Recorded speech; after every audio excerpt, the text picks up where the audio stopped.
All right, welcome to 165 Entertainment, everybody. My name is Luby, and we are fresh off the heels of Batman v Superman. So now we're on to the next big fight movie and showing in the theaters near you. It's going to be Civil War. We're talking Ulysses S. Grant versus Robert E. Lee. So load up your muskets, load up your cannons. It's time to fight.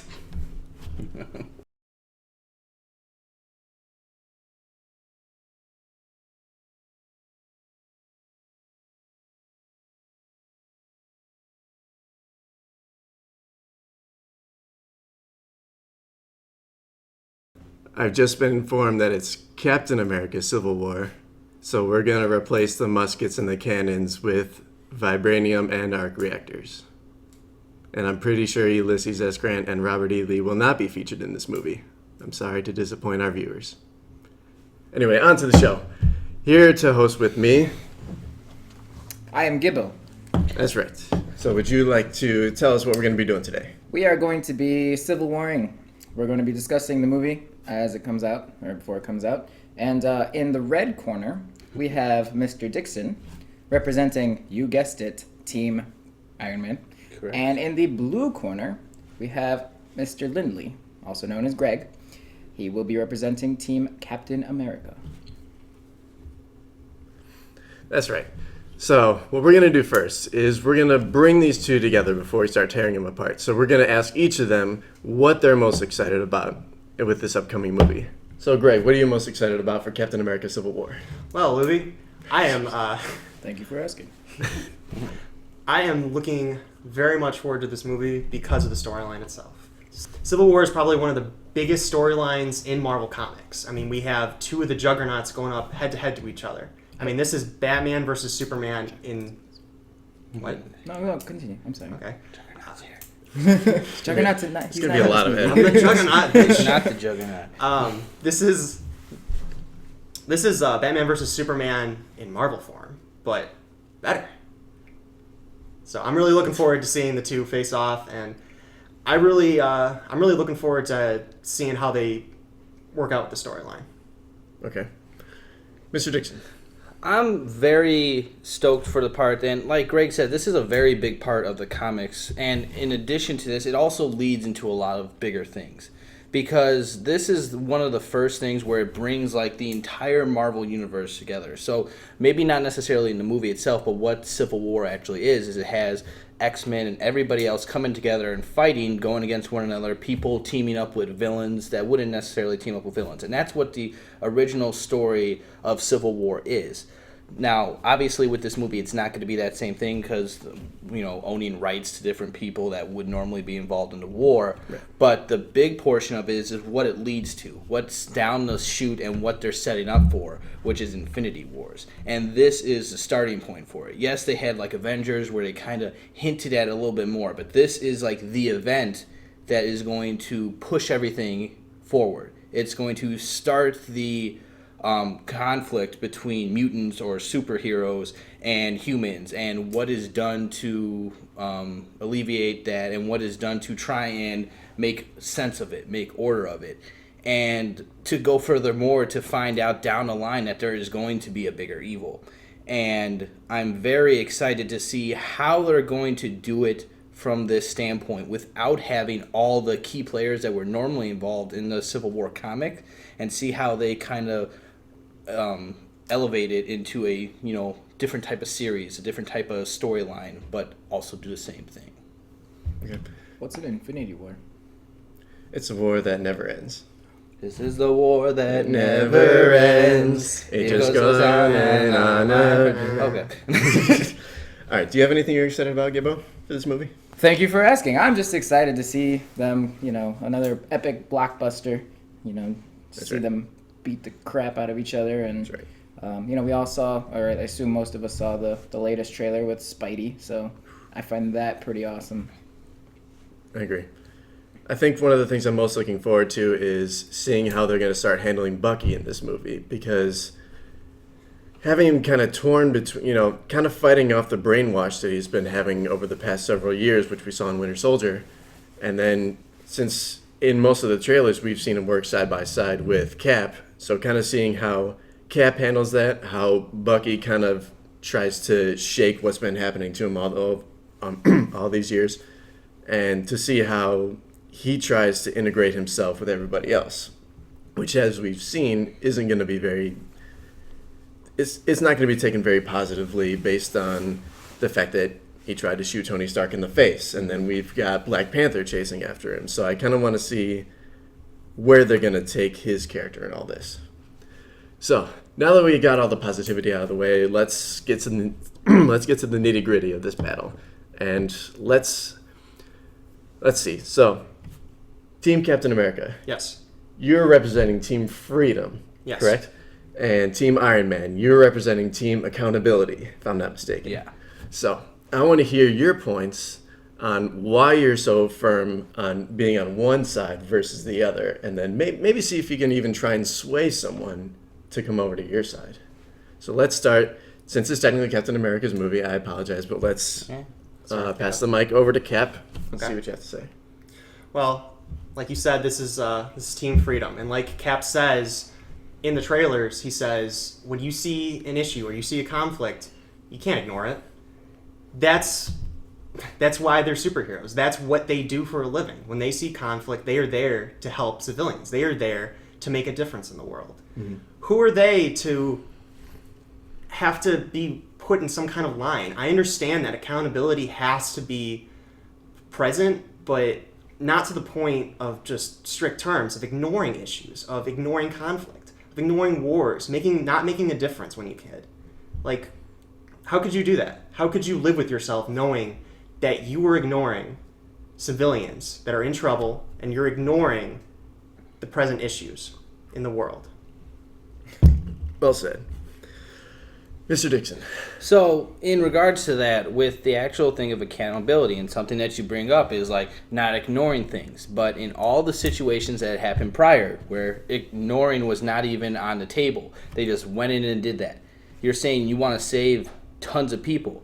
Tons of people were murdered and killed in these situations where there's helicarriers falling out of the sky, buildings, whole villages being exploded instead of turning into an asteroid. And it is something that's being brought up, is that when there's, especially in our, like, even in our present day, if a police officer goes out of the way and tries to stop someone and, ends up shooting somebody, in that sense, they should be still held accountable for it based on whether it's in the line of duty or not. No, they have to be held accountable for it. And that's exactly what the big portion of it is.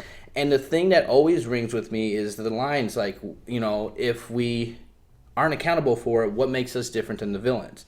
Villains go without any bounds. They're working to get whatever they need and push everybody out of the way and only worrying about themselves and what their image is or what their idea is. In that same sense, if you're a team of superheroes that are going to do whatever you want and do whatever you say and don't want anybody to control it, what's going to stop you from switching to the other side? To have that accountability, to put you on a payroll, to say that, hey, this is what's going to happen, this is where our big threats are, and here's a job for you. It's not necessarily saying, well, if that kid's stuck on a tree and about to fall into a raging river, it's not, oh, hands up, I can't do it, I haven't been assigned for it. But rather that if you're going to do that and you end up blowing up a city to save the kid that's going to fall into the river, you're going to be accountable for what's going on with that and not just dusting your hands free of the whole situation. Something has to be done about that. Someone has to be put in have a responsibility to make up for this. Whereas we have like New York and all these things where they're getting blown up, is that paycheck for all the collateral damage, is that going to Captain America? No, it's going back to the people. For all those lives that are being taken and lost, is that going to Captain America again? No, it's going weighing back on the people, and these people are just allowed, the superheroes, these people with this immense power, just are allowed to run free and do whatever. Greg, any response? I do have a response. Here we go. You bring up interesting events. So you bring up Sokovia, you bring up New York, you bring up DC. What would it have been if they didn't intervene when they did? If they didn't take action when they did, what would have happened? That helicarrier would have killed millions, maybe billions of people.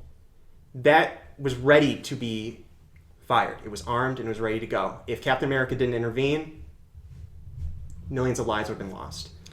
I'm not saying that the collateral damage is acceptable the way that it was. I think what he's getting at, if I may jump in, and I'm neutral, I just want to point this out, though, that I think what he's ultimately worried about is the fact that if you're siding with team accountability, then you're working for a certain group of people, i.e. the government. And it just so happens that the group that that Captain America was working for, because technically behind all of it was actually Hydra, that he's kind of worried that the powers that be are going to kind of maybe sway you in an off direction. That's maybe what you were getting at? Yeah, that's close to what I was getting at. I also wanted to bring up the fact of accountability in itself, where you follow guidelines or you follow the government's kind of regulations. Where does it stop, though? The government will not take, they'll take a stand originally where they think that superheroes should have limits, but it'll take another step further, another step further, another step further, until superheroes are just slaves to the government, and they do their bidding. They do nothing else. They ignore issues that don't involve the U.S. The Avengers in themselves, they went out of their way and took care of world issues, I felt like, right? Technically, yeah. Yeah, technically. So, where does it stop in the opposite direction if superheroes are allowed to roam free? Maybe say Captain America doesn't like what this government's doing and he's going to go and completely overturn the government. So then what are they going to do? Well, they're going to react to Captain America. Well, who are they going to attack in that sense? Yeah, I'm sure they'll try and hunt down Captain America, but where's he going to be? In America. So in that same sense, if we just have these vigilantes running around and doing whatever, there's going to be something that someone's going to be accountable for your actions, whether you want to have it or not. Now, in this sense, where you're saying don't register, don't anything like that, what it's saying is that you're not accountable for it, but somebody else is going to have to pay for the choices that you make. In that sense, where if you're being held accountable for what you're doing, you're going to take a second and think about what you do and how it's going to affect you, rather than, I'm just going to do it, I'm going to try and fix this problem, and whatever happens is whatever happens. Just don't want to get hit. All right. How are any of these words swaying you yet, Gibbo? No, not really. Okay. Okay, well, another, it doesn't involve the movie as much, but it does involve the comics. One of the issues in the comics was that the superheroes had to give up their secret identities for the pro registration. You're giving up everything that keeps you safeguarded against being attacked, in the sense.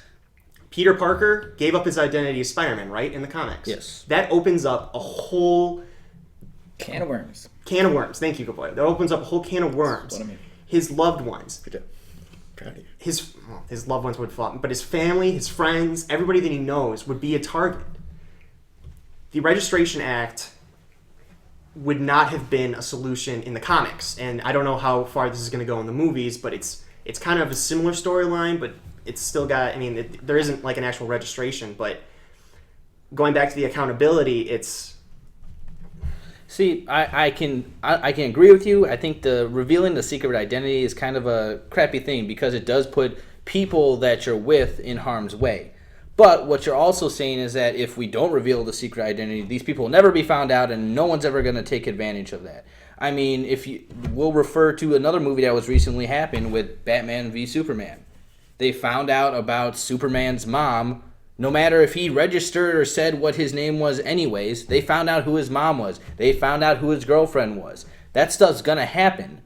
So if we put it out there in the forefront, then we can take the steps to prevent it rather than, well, I hope nobody finds out about my secret identity. And when they do, oh, look, now they captured them and now it's this huge turning point in the movie. Why not avoid that entire situation? Register to people for who they are and just understand that, you know, you're always going to be on the edge with the whole situation.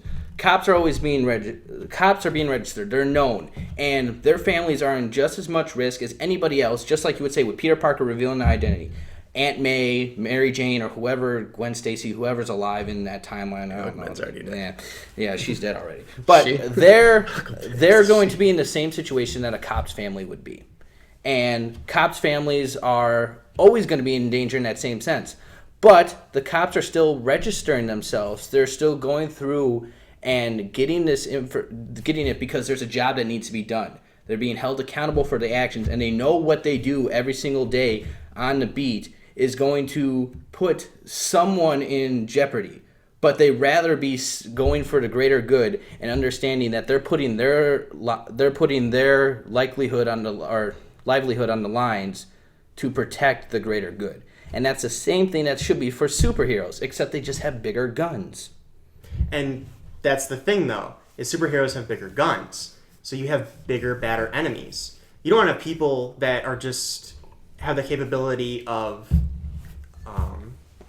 taking out a couple people, like targeting just a specific group of people. You were talking about people that, I mean, in the superhero sense, you're talking about villains. You're talking about guys that will take out countries that are looking for world domination. I mean, how can you justify giving them that much leeway, you know? It's the same thing that we have with superpowers now that aren't super villains. Regular people that are super politicians that have to say so on what's going on. Bill Clinton. Super Bill Clinton. They have the same thing. They're held accountable for it, and they still go through and... His bat signal is a big penis. But that's how I feel. That's how I feel about it. I understand what you're saying, but I believe if you're gonna do it, it's the accountability side, being held responsible for your shit. And I can see the points in your side, but I just don't think that this is going to end well in the end. I think the accountability, it's just going to go too far, and it's just going to limit what you can do with your abilities. I want it to end well in the beginning instead of end well in the end. Well, I want there to actually be an end. Okay. I'm trying to work out the timeline in my head. Let's cut over So we've agreed to disagree. Cut over to something else actually about the movie rather than the... Okay. How about this? All right. So for more on that discussion, Yes. go see the full-length video. Yeah, for real. So let's talk about something else. We started out with you, so I'm going to start this next topic with you. How do you feel about your teammates in the big battle that's going to happen? You got War Machine, you got Black Widow, Black Panther, and Vision. How do you like your roster? And supposedly Spidey. And this is what it gets to me, and this is one of my gripes about this. It's been way too... This is my big gripe about Batman and Superman, and it's coming here too. So much stuff is being given up in these trailers. After going through in Batman and Superman, if I would not have known that Wonder Woman was going to be in there, that reveal would have been 10 times better, more amazing, more dramatic. And in the same sense that knowing that the main villain in that sense was Doomsday, if they wouldn't have revealed that, when it was shown in the movie, it would have been a bigger shock factor, being like, holy crap, this is awesome. I was going in just expecting to see this battle, and here's these other things that are being brought in. But something else that was there, it's like so much was given away in those trailers, and I'm worried about it with this, the Civil War one as well. The smaller one is the War Machine concern, is that War Machine is shot out of the sky. Obviously, they're not revealing whether he's alive or dead, but why put that in the trailers? Why not have that as a oh crap moment in the movie itself, rather than you're waiting for that part of the movie to see what's going on? I feel like the shock factor would weigh in a lot more than anticipation. It's like, oh, I wonder what's going on with this that I saw for 3 seconds in a trailer that made Tony mad. No, people are going to come see this movie whether you shoot War Machine out of the sky or not. So why not put that in there in the movie as more of a shock factor? The other biggest part about it, I am stoked that Spider-Man is in here. Unbelievably stoked. To put him in the trailer removes some of the romance of revealing this character coming into the series. Didn't say what side it was on, but in the trailer it made it a little bit more obvious that he's on Iron Man's side. Why reveal that? Why not leave it for the movie so it's like, holy crap, Spider-Man's in the movie. You don't have to think, with all the things that are going on with studios and rights and everything like that, it would have been a fantastic reveal for the movie, and I feel it was ruined in a 2-minute trailer. Why do that? I agree to an extent that the big issue there is just trying to get that out to the general public that may or may not know that Spider-Man was going to wind up being in this movie. So then they kind of had to.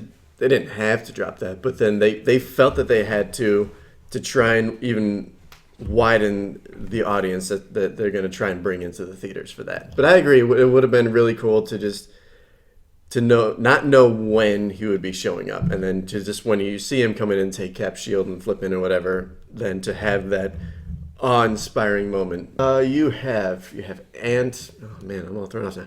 You have Bucky. You have Ant-Man. You have Scarlet Witch. You have Okay. You have Hawkeye. Is that it? I think that's about it. Okay. Falcon. Hot guy. And a Falcon. Falcon! Good call. Can't forget about Cap's best friend. I feel good about my team. I really like the combination of people they put together between actually Iron Man and Captain America's team. It feels really even. You know, you pretty much have an equal and opposite force. I will say this. I mean, no matter what sides there are, I am excited about Black Panther. Now, I was not a huge Black Panther person, but just the scenes in these trailers that you've seen of Black Panther, holy shit, that dude's a badass. Seriously, like, it's... Even in the sense where they show him out of the costume, he's getting blown up, even there he manages to look, like, gruff and ready to go down and having to fight, and it's just, it looks so freaking cool. His suit looks cool, everything about him that's in there. And I'm all about Iron Man, but Black Panther looks fucking awesome. Yeah. Yeah, I agree. I'll even agree with that.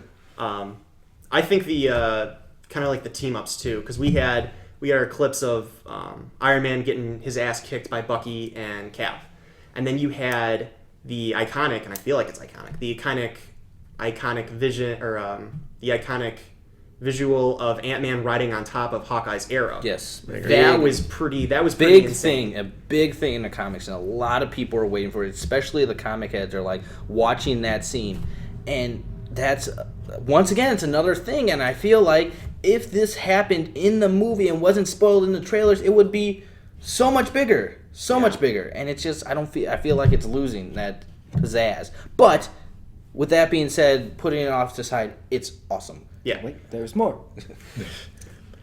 I think the trailers did give away a little too much of what we wanted. Like you said, the Spider-Man reveal.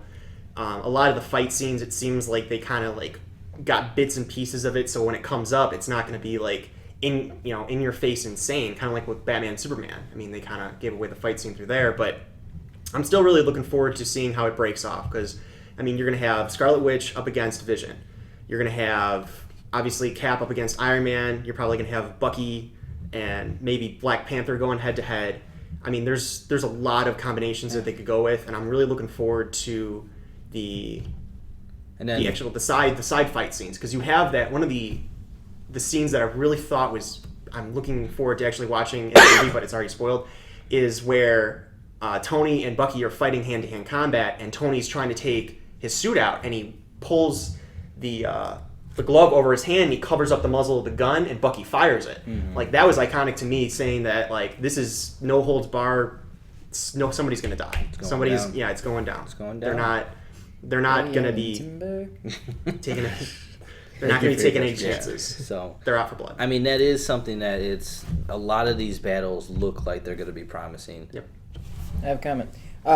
That scene, and this goes along with the fact that Robert Downey Jr. is Iron Man, but in that scene, that moment when Bucky does fire, Iron Man's face is so... it's priceless. It's so perfect. It's so like, holy shit, I almost just died. Yeah. Like, this dude's for real. You know, like, he can't hold back. I agree. Even though he knew Bucky was going to be going after him, he probably didn't think it was going to be that bad to the point where Bucky was trying to kill him. So I think that's probably going to be a turning point in the movie where it's just like, Iron Man's like, you know what, no more holding him back. I really have to take Bucky in. I want to know what happens after that shot happens, because... who makes the next move, and what is that next move after? Maybe there was just one bullet in that gun. And that was it. Oh, crap. Damn it. Throw the gun. I knew we should have bought more than 2 bullets. He doesn't have the dexterity in his bionic arm to, put all the bullets in. I got to reload. Need some oil like the Tin Man. All right. Who do you... If you take away the fact that this is Captain America's movie and seems like it would lean in one particular direction. Which of these two teams do you think would probably come out on top? Which team do I think would come out on top? Yeah. Would be Iron Man, because he has the backing of the government.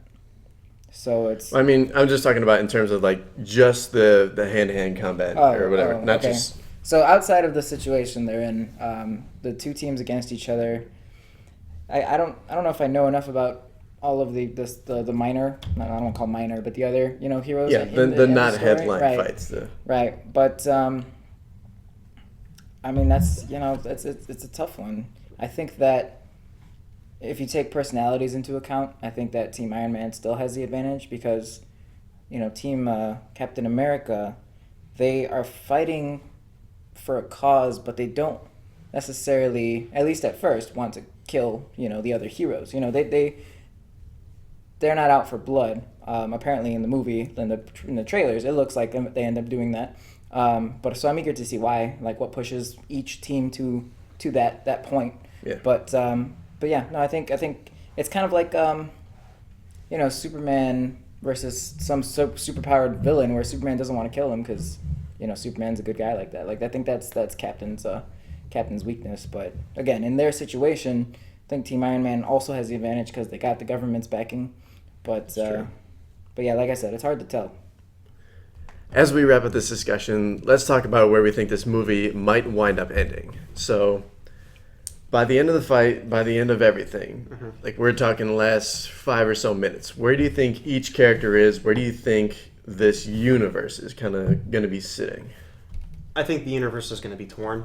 Even though they're setting this up for Infinity Wars, I think that this movie is going to set the tone for the rest of the series, and it's not going to be a good one for all the heroes. I think there's going to be a division among them, and I honestly do think that somebody is going to die in this movie. In the comics, it was Cap. I'm hoping that it is not, but from my feel of the trailer and just how I think it's going to turn out, I can imagine one of the main characters, whether it be Cap, maybe Falcon.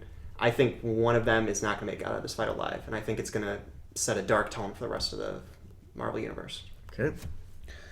The big thing about this is that this is not your father's Civil War, and it's the big portion of it as I already covered. But it really isn't. And also in the big portion of it is that the way that it was in the comics and the way that it leads up to and is set up is not the same that is what is happening here. There's a big fallout between mutants and everything like that are building up in the comics. And in this Civil War, there is something that is sparking this going against one another. And while it could very much be the act that's putting people to register, there's got to be something more than that. And I feel like there's like a bigger power at work that's causing this to happen. I would love to say that, it's just, Captain wants to defend his best friend and Tony says, hey, your best friend's a criminal, he needs to be held accountable for it. That word comes up all the time. But I really feel like there's something else, and there's something else that's pulling the strings. And I think very similar to what Gregg said, is that this is going to set up the tone for things because that power that is able to turn these superheroes against one another, I don't think is something that's going to be resolved by the end of this movie. Even if it's like, okay, one villain is captured or anything like that, if it's something that puts the superheroes against one another, whether the villain that did it in this movie, gets captured or not, he's going to succeed because he's going to create that doubt amongst everyone and create that doubt in the universe to where we see there's these superheroes, but are they good, bad, in between? Who are we going to rely on? Okay. Accountable. Thoughts? I think that kind of what we were talking about, the trailers being, spoiling all the surprises, and you were saying to kind of attract more of a general audience that may not be into the superhero movies, like the backstory so much. Yeah. I think that there might be a power behind the heroes. Like I think in the comics, I never read the comics, but in the comics, it's really just almost purely like, Team Iron Man versus Team Captain America. Like they just disagreed and did have that fight. But I don't know if there was a super evil behind that. But in this movie, I feel like something's gonna bring them together, and in the end, maybe like a teaser right at the end where it's like, the big bad wolf bad guy shows up, and then like the beaten up heroes stop fighting each other and look at him, and then it cuts. And it's like, okay, well, that's the end of that movie or something. Right. And then it's like, tune in for part 2. I don't know, but because it's more of a family friendly type of thing, I think they're gonna play it safe and not go too dark. They might still kill somebody, but don't know. Yeah, I think I'm almost leaning towards like maybe a little bit of an Empire Strikes Back vibe, where I think in the end they're not going to have it completely resolved because, and this might be me getting a little bit ahead of myself, because we know that Thanos is eventually coming, right? And he freezes Captain America in carbonite. I get what you're saying. I agree that's how it's going to end. Thank yes. you. But on a completely different so note. Captain America's really Luke Skywalker. I got that. Or no, Han Solo. Ha As I was saying. Yes, what were you saying? So, we know Thanos is coming. Mm-hmm. Thanos is the big purple guy from Guardians of the Galaxy who's sitting in the throne. Again? And he was at the end of the Avengers, both Avengers. At the end of Age of Ultron, he's the one who grabs the Infinity Gauntlet and goes, fine, I'll do it myself. He's trying to collect the Infinity Stones. Big bad guy. So he's... Infinity Stones, Infinity War. Oh, you legit didn't? Okay. Yeah, I really didn't know. I wasn't just asking for shits and giggles. Oh, I thought you were just setting up that nice little song that we did. Okay. But anyway, one of the stones that he's trying to collect is the stone that's in Vision's forehead. Oh, really? Now, he may or may not get his hands on it then. What if... Yeah, I think me and Don are on the same page. Continue. Go. Okay. So, I don't think they're going to have this completely resolved. I think the resolution is going to come towards Infinity Wars Part 1, where they see that this giant threat comes to Earth that can only be handled if every single person comes together. And then that's what I think is going to wind up resolving everything. But that's just a theory. So these Infinity Wars Part 1 and 2 are already announced movies? Yes, like we know 2018 and 2019. Yes, and there's movies that happen leading up to it that are going to do it. So we can basically guesstimate that this movie sets those. Yeah. That makes sense. Don. What was the connection? Say what you were thinking. My thoughts is that with this whole thing happening, putting the people against one another is really just distracting from the idea. Because the one thing that they did show is Scarlet Witch is going up against Vision. What about all these things? Obviously, it's easy to frame Bucky to make him go against something. So now Iron Man's like, no, Bucky has to be accountable. And Captain America, no, he's my best friend. Leave me alone. They're going to have this fight. They're going to have this fight. And Vision and Scarlet Witch are going to be relating with each one of them. But what they're ultimately trying to do is get Scarlet Witch to take down Vision, to get that freaking jewel out of his head. And that's what the ultimate thing of the entire, the entire war, the entire little civil war is happening. Is okay, put them in discord so they don't pay attention to us, because any villain we throw at them, they're going to be a united front. It's hard to do that, and we can't get to Vision that way. Put them against one another and put one of the most powerful people on Cap's side against one of the most powerful people on Iron Man's side. Take him out, get the gem out of his head, boom, pop that in the gauntlet. We're fucked. Language. Well said.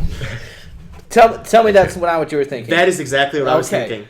This is all just a setup for Thanos to show up and say, all right, I got my last stone, Infinity Gauntlet, set up, let's do this. Let's throw down.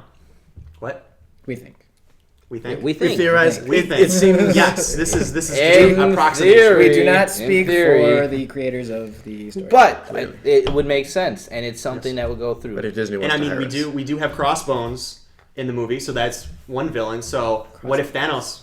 Crossbones is a prominent villain for Captain America. Crossbones is actually, if you remember in Winter Soldier, when the building one of the helicarriers crashes into a building and the building's collapsing, and the guy that Falcon was fighting after his wings had broken off, that guy, he actually survives the wreckage. You see him being hauled off in like a hospital bed. He survives that. He puts on like a bunch of armor and he goes back to fight Cap. Yeah. I wonder if that's how the movie's going to start out. And I think, maybe that's what it is, and maybe that's even what they did to us as viewers, is they have these things that we think are ruining in the trailers, but they're leaving this little goose egg in there for a bigger reveal. Because if that's what's happening, if this is actually what it leads to, all right, you revealed, Spidey, you revealed all these Donald things. will eat his words. I will eat my words. I will put them on a plate and eat my Live words. on 165 Entertainment, I John will eats his eat words. my words. Don't miss it. But if that's what it's leading up to and it has that, it'll blow my mind. Eat my shoulders. Yeah, I will be very amazed if that's the actual plot point, because that would be a whole left field. It would be a whole left field. That It wouldn't be the whole basis. left- Maybe The whole even field. maybe even The whole center outfield. field. Both Center field is left field. left and center. We don't get right yet. Right almost- comes in the prequel or the sequel or whatever comes out. The pre-sequel. It's turning left We're field. trying to create a baseball field. That's what That's what these movies are all about. Gotcha. Thanos wants to be a catcher. He wants. Oh, I thought he wanted to be a left fielder. Oh, that too. No, Whatever. he wants to be a catcher. I'm confused. He can fall asleep in left field. He's got his glove on. Let's go. Let's go. That's That's what he said. is I gotta do it myself. It all makes Infinity sense. Gauntlet.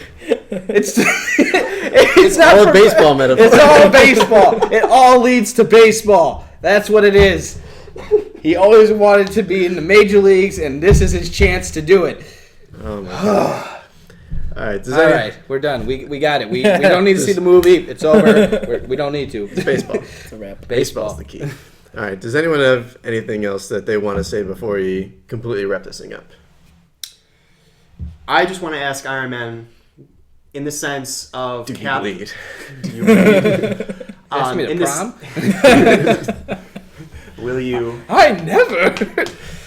Will you go to left field with me? Yeah. In the sense of Cap is standing up for Bucky, what would Tony do if it was Rhodes? So, like, if Winter Soldier shot Rhodes out of the air with a gun, What if it was reversed? What if Rhodes went rogue? Reverse, and reverse. here's the thing that I think it gets into. Supposedly, that's what is leading up to it, and that's why you see after those scenes that Tony's pissed off. Yes, he does see in the. It takes it to that point till he has to see at Captain America's level, but I don't know if that's still justification for not registering. I don't think. Agree to disagree. We'll go with that. Okay. Okay, so. Well, It's all going to wind up playing baseball anyway. So. Iron Man's a prima donna. But no, I'm excited for it. There's been a lot of things leading up to it. Even some of the things that we discussed today. I'm excited for however this movie turns out. As long as it's not another Iron Man 3 with the Mandarin. what? Iron Man 3, the Mandarin it's one of the biggest Iron Man villains, and they made him a crappy actor that was just A guy was pretending to be the Mandarin, and he turned out to be in the movie. He was an actor. it was the That biggest spit in Oh, Iron yeah, Man that's right. fans' Yeah, you eyes. remember. But with that short, they did reveal that they could. There is a Mandarin out potentially- there. I get it. Robert Downey Jr. isn't going to be Iron Man forever, but there's still a potential they could bring in the Mandarin. But that's a discussion for another time. And as long as it doesn't, I don't think this movie could disappoint unless it does that, or it has Captain and Iron Man settling their differences because both their mothers are named Martha. I think the Did we next- just become best friends? Shots fired. any future Iron Man movies, they're basically there's gonna be a malfunction where he can't take his mask off. So like that way Robert Downey Jr. doesn't have to be casted anymore. It's just some guy that looks like him. Let him but- do the voice work. Yeah, there you go. Just keeps the suit on the whole That's time. actually a really So- good idea. What you got? Anything else? Any final thoughts? Closing argument. We were arguing. I mean, we were. I think that at the end of the day, Captain is following his heart and Iron Man is following his head. They both have good points, so I can't really fault either of them for what they do. Personally, if I were a superhero, that'd be fucking awesome. That is all. Language. And that is all. No, actually, if I had superpowers, I'd probably be a villain, but Oh my. let's just put that on the side. You hear that? Your boy was a villain. Villain. So yeah, no, if I had to pick one or the other, I would say Team Cap. All right. In the end, this movie, what it's doing extremely well is it's making it both personal and I don't want to use the word professional because it is a job, but it's not. But essentially, what it is because It's dividing our friends. yeah, because they both had their philosophical. That's what I wanted to use. They both had their philosophical stance, and then it both becomes personal when their best friend gets dragged into it. And I think that's an amazing thing that they're doing about this movie.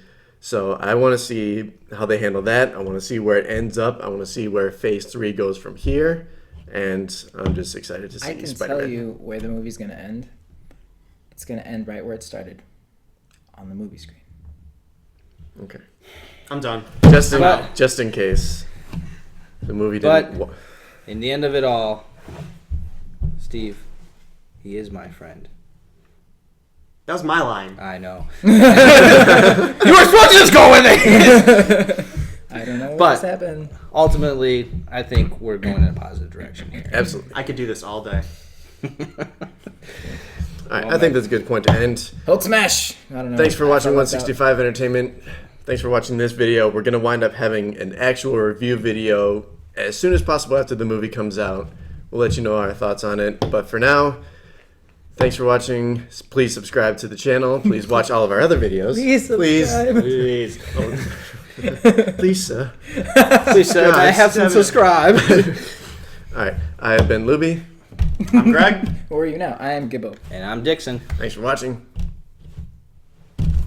I do the salute. I'm Captain America. All right, everybody. Thank you for coming to watch our video. If you enjoyed what you saw here today, go ahead and hit the like button below. If you want to be notified for future videos, hit subscribe. Go ahead and leave us a comment on things you want to see us do in the future and what we can do to improve these videos for you guys. If you want to go to our channel, just hit the link below. And once again, thanks for watching, and this has been 165 Entertainment! See you next time. Babies.